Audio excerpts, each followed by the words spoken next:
alumni director, and I had the privilege to listen to him speak in the Business 100 class.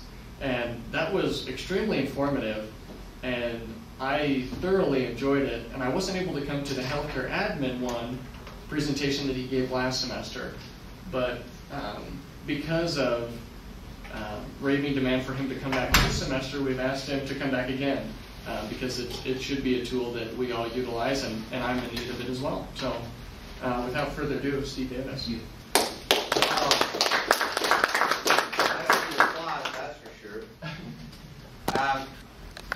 How many have heard me do this before? How am I going to change this up? Well, the good news is two things. I guess repetition is good, right? And the second is LinkedIn's always changing. So, is there a way we can dim? Yeah.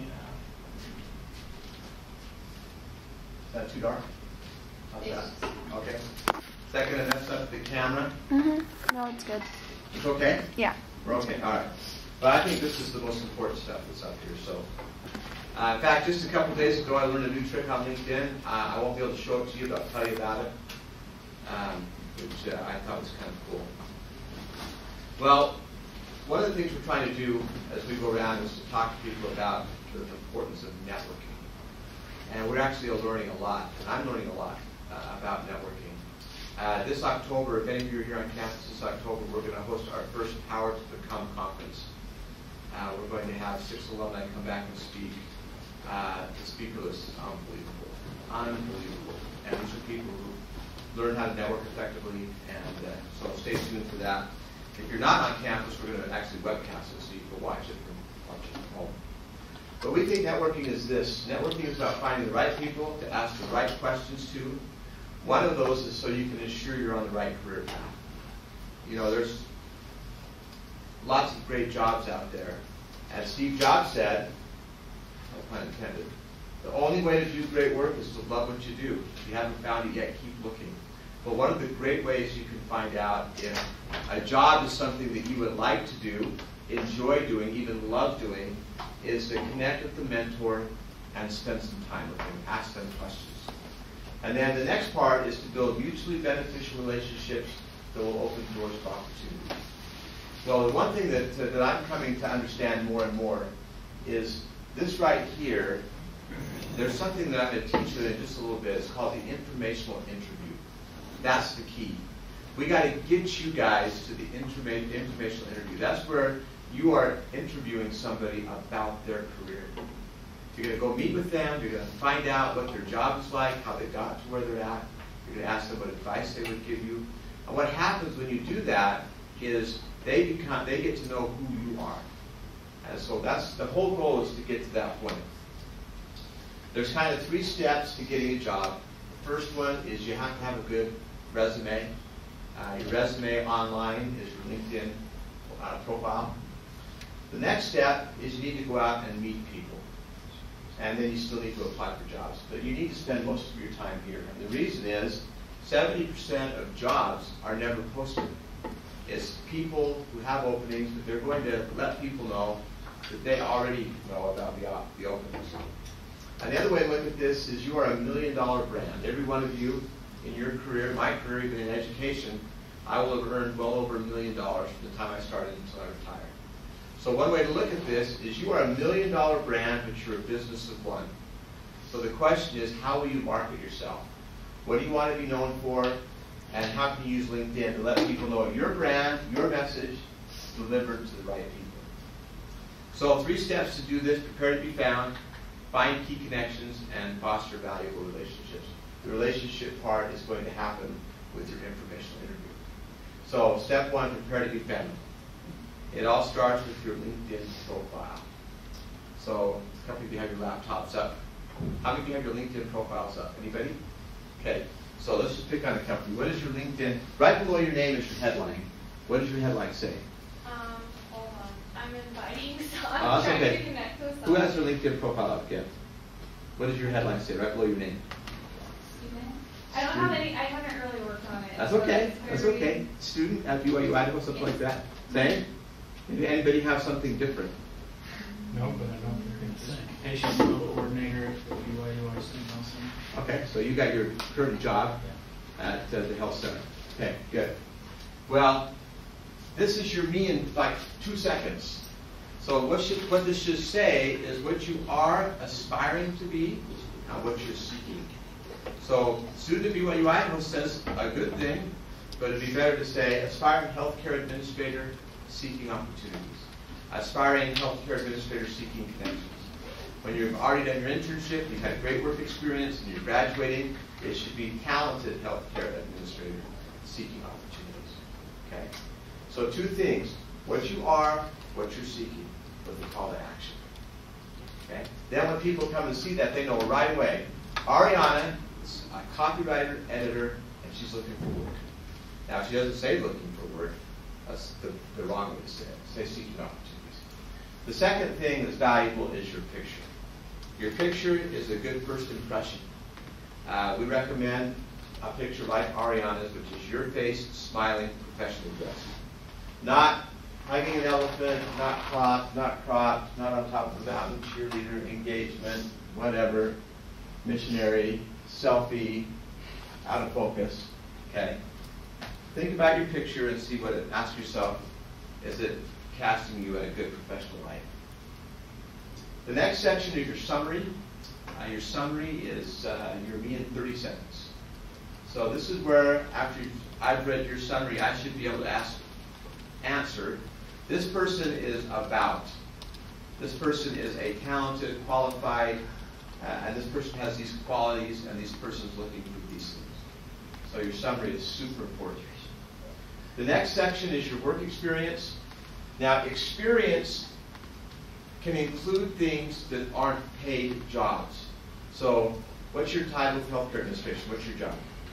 President. Okay, so yours could be BYU-I Healthcare Administration Society. Is that what it's called? Mm-hmm. President. President of BYU-I Healthcare Society. Member of BYU-I Healthcare Society. So you can list non-paid things up in here. Okay. Question. Yes. So we're older students. Yeah. We've had a lot of experience out there. Huh? A lot of random experience. Should we put everything? I wouldn't put everything. I'd put relevant stuff. Okay. So And there's some not a relevant lot of stuff- relevance. Yeah. Some relevant stuff could be a job that you had while in college. It shows that you're working your way through school. Okay. So not like construction worker. Well, it's not going to hurt you. But if you've had 90 jobs through the years, I wouldn't list all 90 Right. because they'll get lost. But I'd list, and you can, pick the ones that would be the best to sell you. Again, remember, this is selling you. Okay. This is your so brand.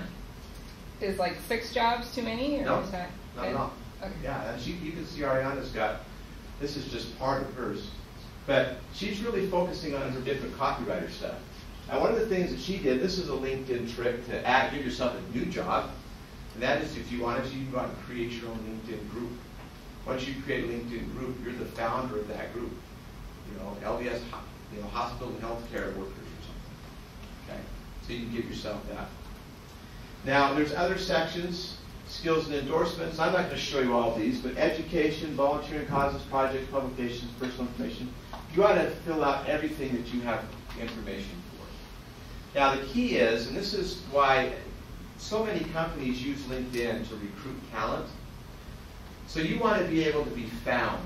Now, this is hard because you can search for your area. You'll always show up number 1 because it's going to list you at the top. So you have to have someone else play this game for you. So in this example, I have BYU Idaho. I'm a recruiter. I want a BYU Idaho copywriter. Lots of reasons why people would want a BYU Idaho alumnus. Hardworking, family values, good program, copywriter. Well, there's 100 that show up. Ariana shows up number 1 on that list. If she's number 10, page 10, then she's probably not going to be recruited. So your goal is to get to page 1, number 1. Now, LinkedIn has been a little squirrely with this. I don't know squirrely, but they've changed this. It used to be that it was all about keywords. So how many times did Ariana put copywriter through her profile? That's how she got to page 1. Well, so many people were just cheating. They would just put I saw one guy that had marketing on his page 2,000 times. Well, that got him to page 1, but it was not realistic. Okay? Keywords still count, but it also includes how often you show up in search, number of connections, your activity. And I just learned this week, I need to change this slide, if your profile is 100% complete, you'll move up the list. So I had a student that came in, and we got him from page 13 to page 7, and we were just stuck. We just kept working, we kept working, we kept working, we got stuck. So we started doing a little homework. We found out he's got to get his profile more complete. So fill out every section that you can on your profile. The more complete your profile, the more sections you include, the higher up you're going to show up in search. So another little tool you can use, you can go out and do a word cloud, Wordle.net. Take your summary and your experience, drop it in, and this creates a word cloud. Copywriter shows up highest, or Ariana, and that's what she wants. She wouldn't want. That's what she wants to be found for. So, any questions about what to do with your profile? Your profile is your brand management. It's how you say to the world, "This is who I am." Yeah. What if you want, like, for example, let's say I want to live in a specific area of the country. Uh-huh. What's a possible way of being seen by a regional type of people that are recruiting in that area because you'd like to have a job in that area? Yeah. You have to change your address. That's up to you. Where you live, you put that down. You have to put yourself down in that region. Oh. So if you work in Seattle, you say you're from Seattle. You're aspiring to be from Seattle. You might even say that in your summary. Looking for opportunities in healthcare administration in the Pacific Northwest.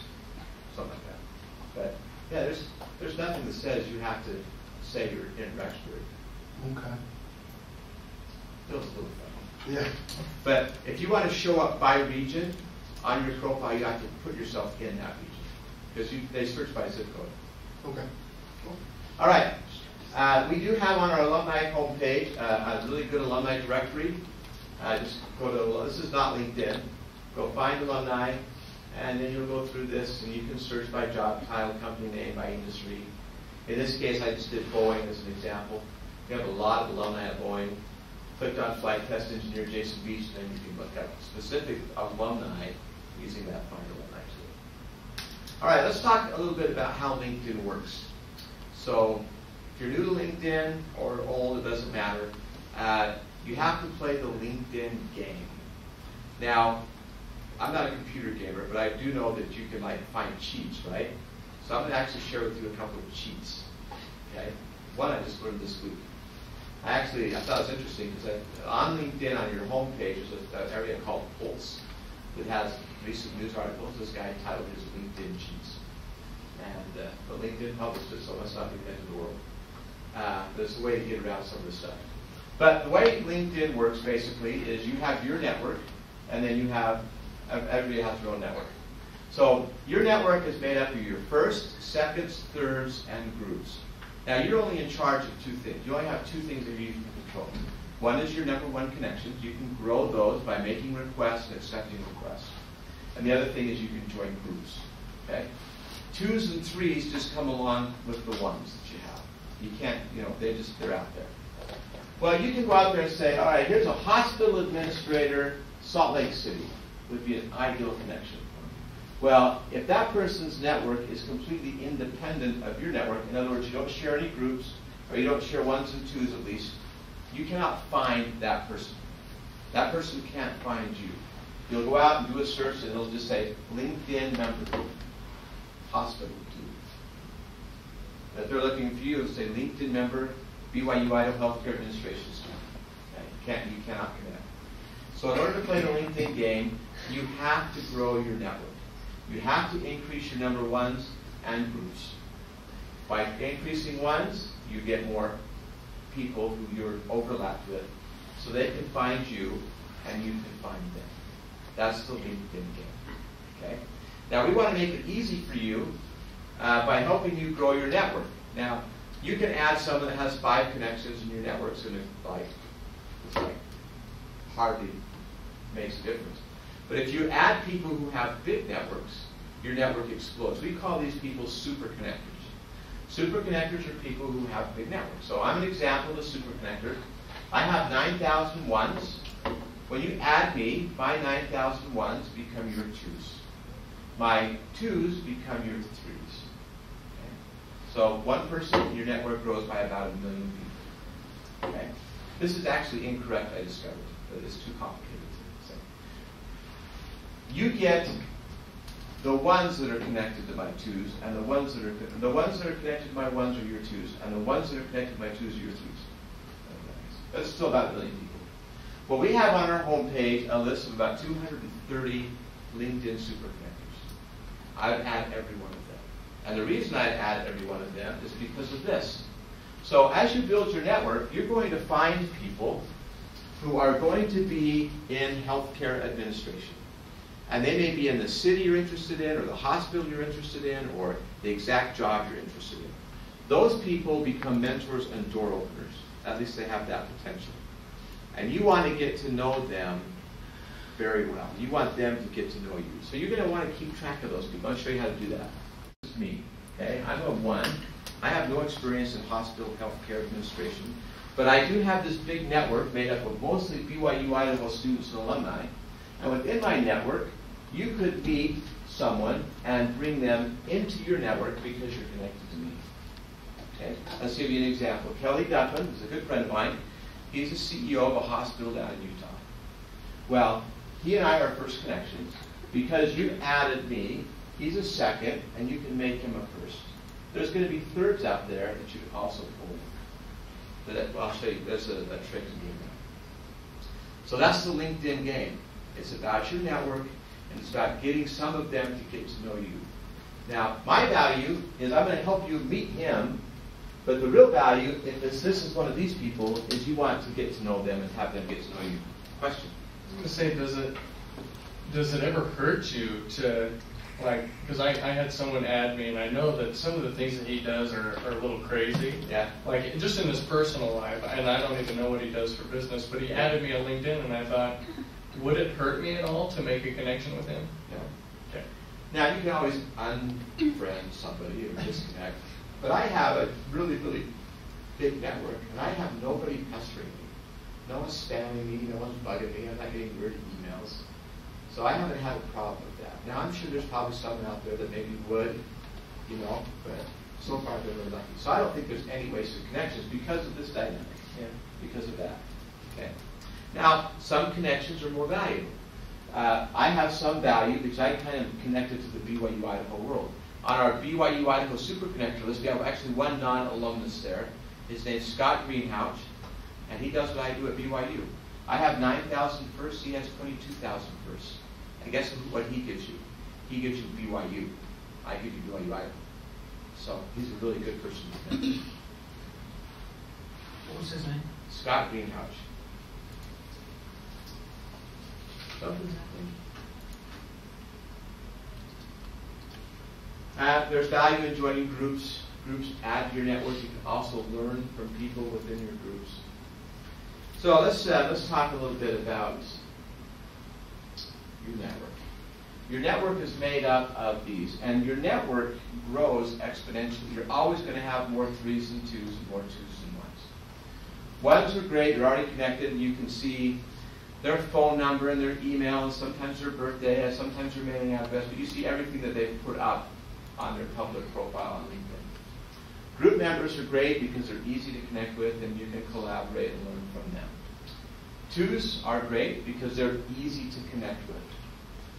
3s, your biggest group, has a bit of a challenge. How do you connect with the 3rd? And you're going to find 3rds out there that you want to connect with. Well, the first way you could do it is you can send them an in-mail. It's a LinkedIn mail. Have your credit card ready because it's $10 per message. Okay? The second way is you can get introduced, which is a big hassle. 3rd, you can join a shared group. The problem with, and this is actually the cheat I learned this week, the problem is, I'm assuming none of you are paying the premium account, right? Anybody paying the $29 a month for the basic account? I pay $20 a month, so I can see my 3rd's information, including the groups they join. Okay? But you won't be able to see that. You'll just see their top box. But I've got a way around that. I'll show it to you in a second. Okay? And then there's the alumni portal. Actually, I'm going to show it to you right now. So let's see. Okay. If you go out there and you do Lippl, Lippl.com. Okay, Lippl.com. You have to do this with Chrome. Okay? You have to do that with Chrome. It's a Chrome add-on. So I could show you this one in Safari. I don't know if Chrome's on here. But when you are in Chrome and you have a Lippl thing, on the right-hand side of any profile you bring up will be a little gray box and it has Lippl. And a little 2 lines. If you click on that, it's going to bring up a little box that has your third connection's name. You click on that, it brings up their entire profile, so you see everything. Groups, everything else. And it has a connect button. So I went out and I tested this, and I found all my Brian's that are theaters. I asked like 50 of them to connect, and no one's added them. So I'm not confident that clicking on that works yet. But when you see their full name, anybody who, and you see it on Lippl, anybody, if you know their full name, you just put that in advanced search, and it brings up their whole profile, and then you click it. Just don't do it through the Lippl window. That sounds very complicated. But Lippl.com is the cheat. It gives you 2 things. It lets you see a third connection's entire profile and their entire name. Once you have their full name, you can go in and add them in separate search fields and connect with them. An easier way is to connect with them through the alumni portal. I'll show you how to do that in a second. So let's go out and let's play the game of finding people to connect with. So in this example, I do BYU, Idaho. I'm going to look for people in staffing and recruiting. And I'm adding new people, so I'm going to do seconds and thirds. Okay? Seconds and thirds are people I'm not yet connected with. That brings up 59 people. What I don't want to do is click the connect button. If I click the connect button, it just says invite sent, and Brooke's going to get the standard, you've seen it, LinkedIn message. Brooke will not know why I'm wanting to connect. So what you want to do, though, is you want to click on their name. And if you click on their name, it's going to bring up their profile with the connect button because they're a second. And I have this dialog box. Okay? Now, this is a little bit interesting because LinkedIn, I've actually crossed this out because I want you to ignore this. LinkedIn says only invite people who know you or who you know, whatever. Okay? Well, LinkedIn then says use this message, which says, I don't know you yet. So if you find someone that you want to connect with, this is a LinkedIn message. It says, I am a junior at BYU-I and found your profile on LinkedIn. I admire your career in hospital and healthcare and hope to pursue a similar path. Would you be willing to connect with me and possibly offer some advice by email or phone? So that's kind of 2 things. One, it tells David why I want to connect. And second, it tells him that I'd like to meet you sometime. Gives that little tease. Now, if they're alumni, I would do classmate. Now, this is a little bit tricky, especially because you're going to do hospital and healthcare, which is like 4 words, a lot of letters. This limits you like 140 characters or something like that. So it might say, too many characters. So you might have to change BYU Idaho to BYU-I, or maybe just say David. Maybe abbreviate a couple things. You just have to tweak the message to get within the right size. So what happens though here is David is getting to knows exactly why I want to connect, and that's a good start. All right, so now let's show you the second way to connect. This is the alumni portal. They've actually changed this. So this says something, but it still has the alumni thing, find alumni under network. In fact, I think this now says connections, but you'll see find alumni, or you can go to this site. This brings up the page, BYU Idaho alumni page, which has about 36,000 alumni. You can see where they live, where they work, what they do. You can see what they study, what they're skilled at, how you're connected. But then you can filter here. So in this case, I could do, you'd want to do this one right here, this healthcare services. But in this example, I'm doing arts and design. And so once I click on arts and design, it gives me just the arts and design alumni. And I'm going to click on freelance and graphic design services. And if I have this little icon right here, that means we're connected. All of these with the little head means I'm not yet connected. They're either going to be a second or a third. Well, if they're on the alumni portal, it doesn't matter if they're a second or a third. You can connect with them, and you just click on their thing, and this is where you get the, do the same message. Okay. Now this makes sense to me because LinkedIn's saying, oh, we're all part of the BYU-Idaho community, therefore thirds and seconds, and everybody should be able to connect. What LinkedIn doesn't say is that it also works for everybody else. As long as you know what school they attended and where they work, you can connect with the third. So in this example, I put thirds at Nike. It's going to bring up a whole bunch. Nike must employ a bazillion people. I got 12,000 thirds at Nike. So I find Victor. Victor here is a third, and I can send him an email, $10. I can click there and get introduced. But if I go into Victor's profile, then I see that he went to Georgia Institute of Technology. Okay. Now, if you have Lipple, you have a little Lipple box right here, and you can click on Lipple and see that Victor has a first and last name. It'll show you what it is, and then you can go put him in another search box and find him. But in this case, I'm just going to go to Georgia Institute of Technology's alumni page. So you just change the school where we were at BYU-Idaho, right here. You just go down and put in Georgia Institute of Technology, Georgia Tech. It brings up there 103,000 alumni. You go to the bottom of where they work, click in Nike, there's Victor. And you can connect with the third on the alumni portal. Or you can go to Lipple. Okay. This is the challenge, though, with connecting with thirds. You and Victor are not classmates. You've not done business together. You're not a friend. You're not an other. If you click I don't know why they have the I don't know Victor button, because if you click it, it just kicks you out of it. It doesn't let you do anything. Other and friend, you have to have his email address, which you don't have. Okay. Classmate, you're not. So what you need to do is you need to make yourself kind of like a colleague. So Victor is marketing. So I have to go out on my experience section on LinkedIn and give myself a student title that's marketing. Student aspiring marketing professional at BYU-Idaho.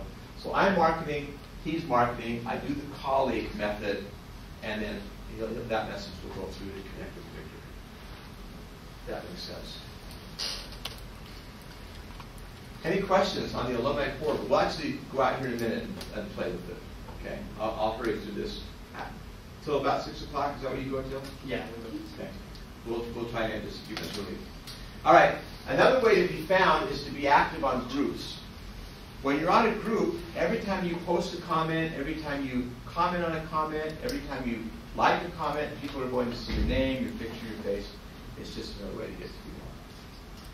All right, we've done all of this.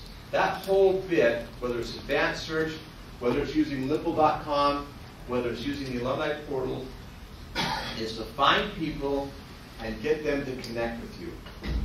Well, the next step is to get to an informational interview. Okay? And that is what we're going to show you how to do that next. So here's David, this person who was a second. I'm going to get an email that says that David has accepted my connection. I go into David's profile, and he is now a first connection. Nice thing about first connections is I can see his stuff, including his email, sometimes a phone number. I have this relationship button. The relationship button is really handy because it allows me to keep track of everything I've done with David. I can make a note of how we met. I can make a note that we connected. I can make a note I sent him a phone call. I can schedule a reminder, those kinds of things. Okay? But this is the key right here. You want to send David a thank you for connecting note and say, I would like to visit with you about your career.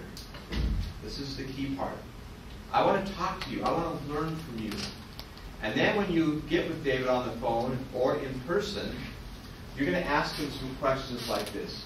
How did you get involved in hospital and healthcare administration? What advice would you give me if I wanted to be successful like you in my work? What do you love about what you do? What schools? What you study? These kinds of things. Okay. Not one of these questions is are you hiring or were you hiring? He'll figure that part out. He or she will figure that part out on their own. Okay. Most important question perhaps might be this one. Who else do you know that I should be talking to? Well, one of our P2B speakers in the fall is a young man by the name of Christopher Galbraith. Christopher Galbraith came to BYU, Idaho, and he said, I want to work on Wall Street. So he started connecting with people on Wall Street. The funny thing is, he's actually not a LinkedIn guy. He just found names, he got names, he started writing them letters, he started calling them and said, can I talk to you on the phone? And he's asking very much these questions.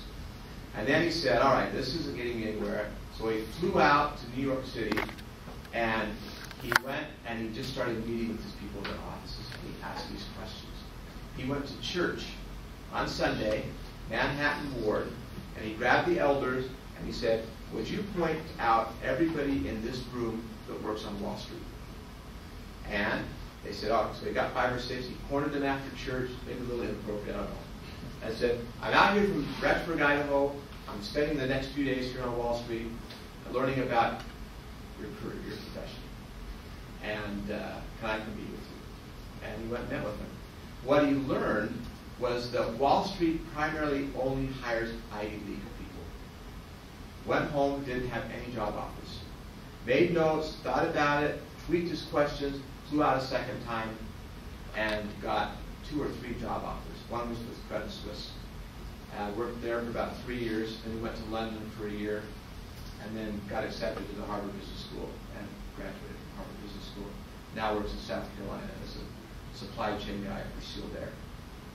Anyway, so why did that work for Christopher? He was interviewing them about their career. They weren't interviewing him. And 2 or 3 of them, especially at the end, said, we love what you're doing. We can tell you're passionate about this. We like you. Let's get you in touch with people. A couple of them said, you know what, give me your resume. I'm going to take it down to HR. Personally hand deliver the resume to HR. Becomes your mentor. You're the mentee, and they get to know who you are. That's how you get from a giant stack of your 1 out of 100 in a stack of applications to the 3 or 4 that are going to get interviewed. Okay? All right. You seal the deal by sending them a thank you note. Obviously, be professional. University.linkedin.com has some really good tip sheets on how to build a LinkedIn profile. The Academic Discovery Center has really good resources and tools that you can use. Ariana, this is Glenn of this, and we'll go out and spend about 10 minutes actually playing around on some of this stuff. So she just said, I want to let you know I've been sought out via LinkedIn several times now. Gotten quite a bit of work as a freelance copywriter editor, and she believes it because she shows up first in search. So this really does work. So any questions about LinkedIn? We'll go out and experiment a little bit. For some reason this keyboard acts like this a lot.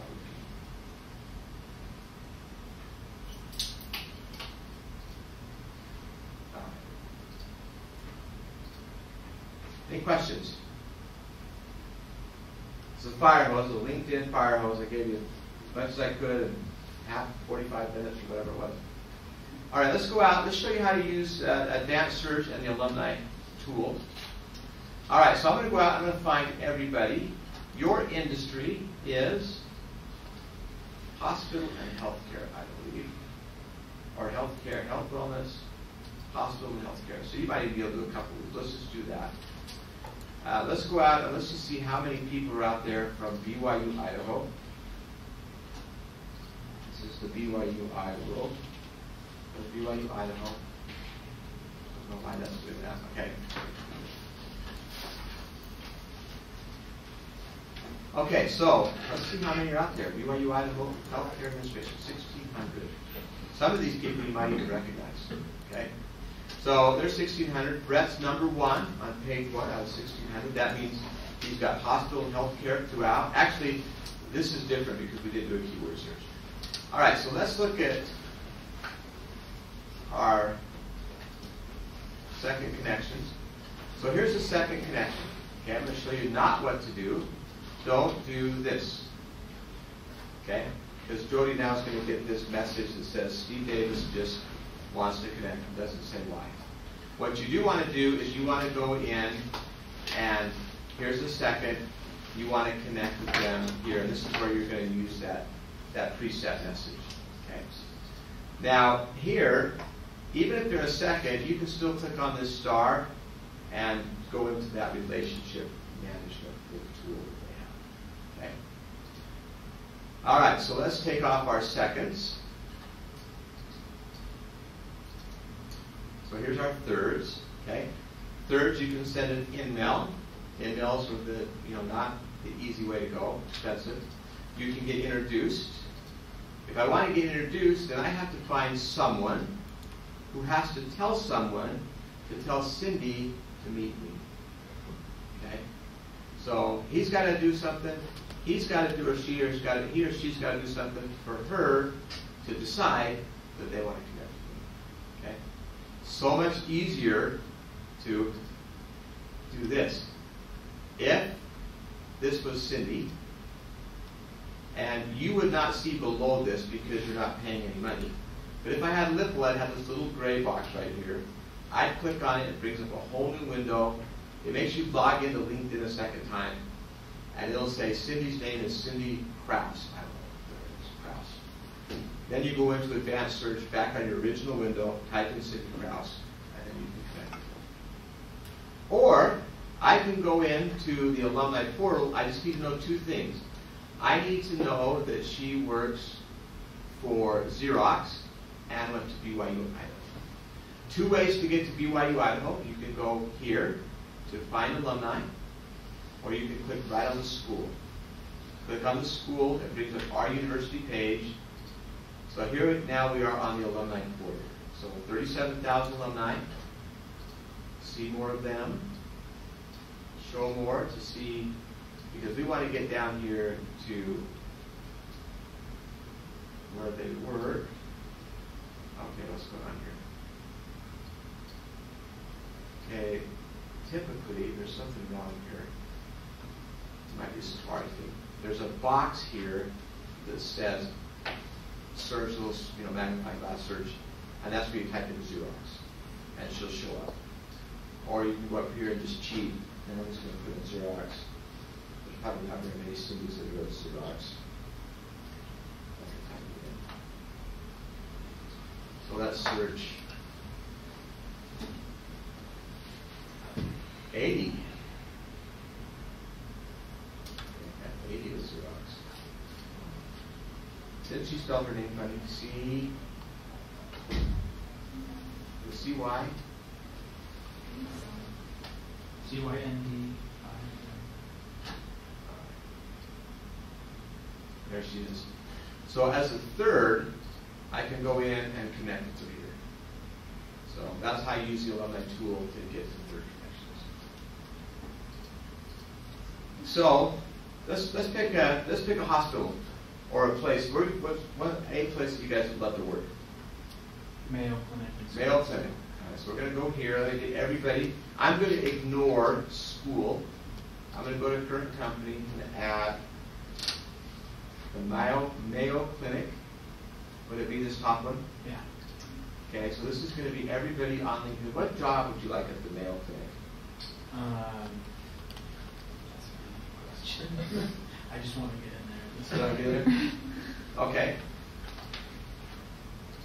Would it be good for you to meet the human resources person there? Yeah. Let's just see if there's a human resources person. Human resources Mayo Clinic, 160. Okay. So here are my seconds. They'll likely be your thirds. Okay. So you can connect with some of your seconds. So here's William H. William H. went to Indiana University and works at Mayo Clinic. Okay.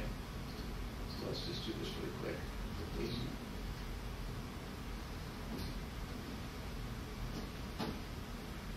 So I'm going to actually go in here. We're going to go find alumni. My last school is Idaho State, so I'm going to change this now.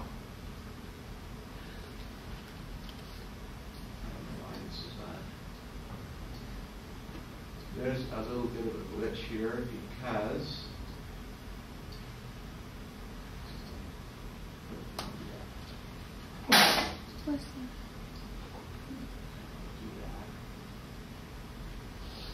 change school. Okay, for some reason, it's not letting me get to my search box. But it would in every other browser, I can promise you. So under that search box, you're going to be able to type in Indiana University and get to him. But we'll do it this way. We'll just click on Indiana University here. Students and alumni. Students and alumni, 100 miles, big school.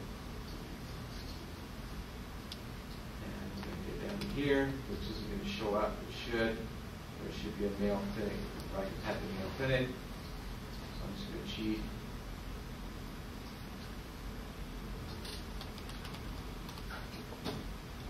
There's going to be a button for it. So you probably have to go through it.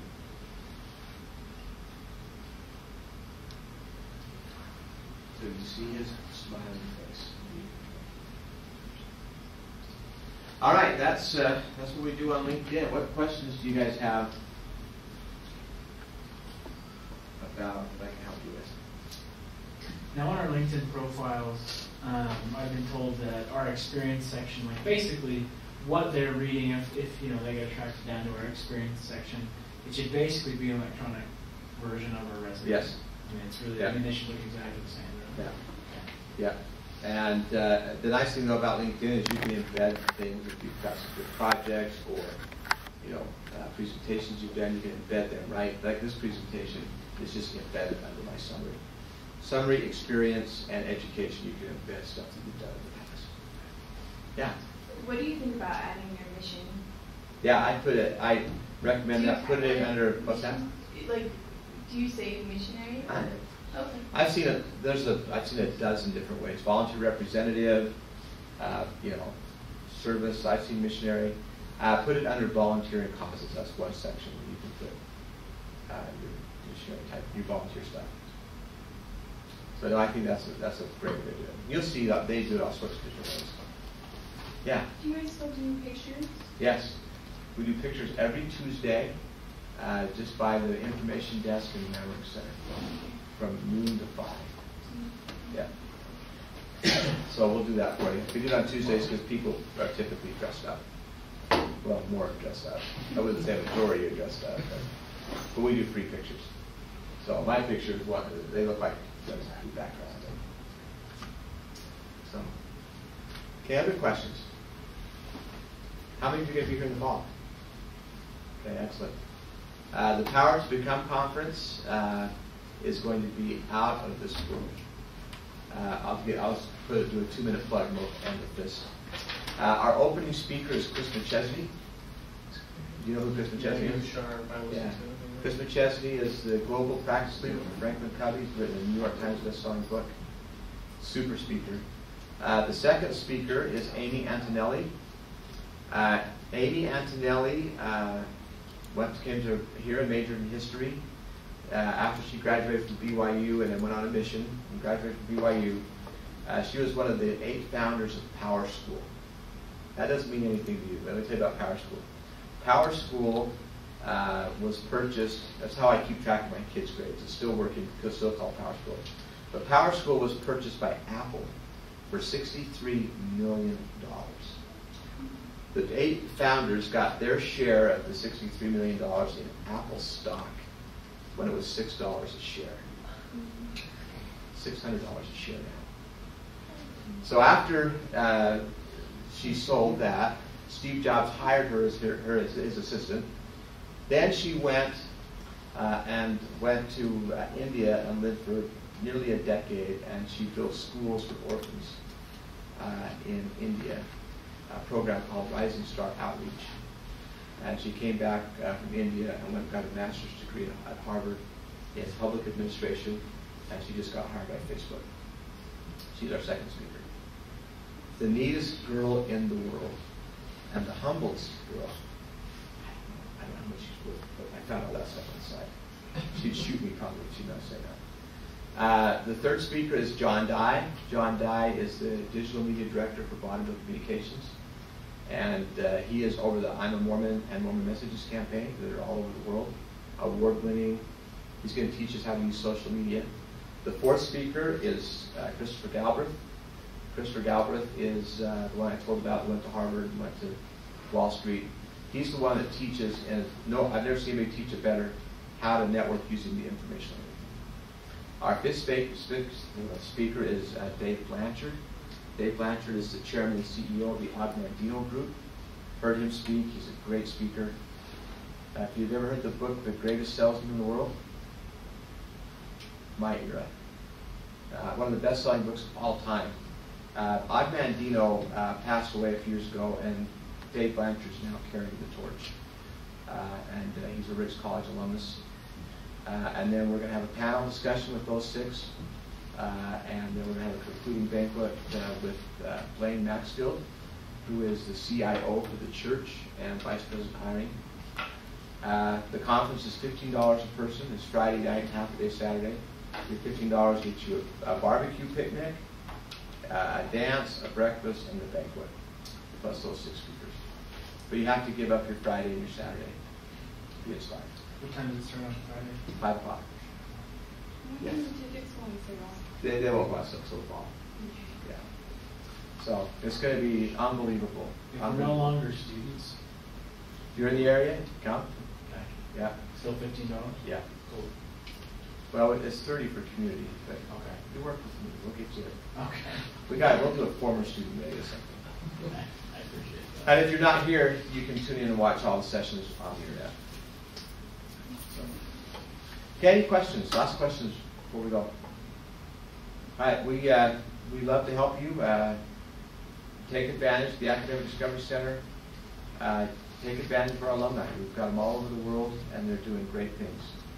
And they'll open doors for you because they care about the school, and they have a testimony of the value of BYU-I education. So they'll be good door openers for you. All right, thank you.